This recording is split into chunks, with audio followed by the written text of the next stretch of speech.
Stig Blomqvist från SNK Örebro är så snål i sin spårval. The Audi Quattro, it's something that obviously Stig was part of the birthplace with, so for me, whenever I get to drive an Audi Quattro, it's obviously means something to me that my father was there developing in the early stages of that Quattro system.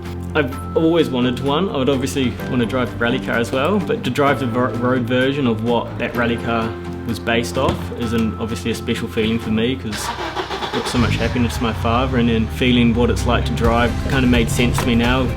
Before it was words, now it's actually a feeling with me, what he was talking about and how good that car was back then and how good it still is now.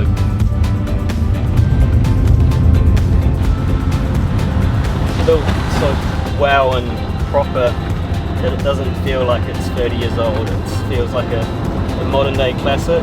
It's just so easy to drive.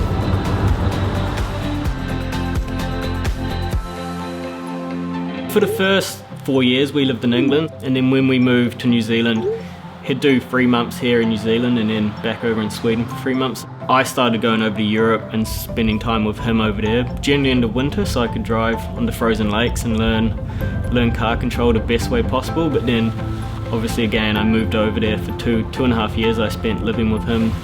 So as long as we've been living on different sides of the world, we have seen each other quite a lot growing up. I think he'll be quite happy to see me driving it and see me get so much enjoyment out of something he got all his enjoyment out of. For me, the car itself means so much to me, but one day hopefully I'd be able to own one.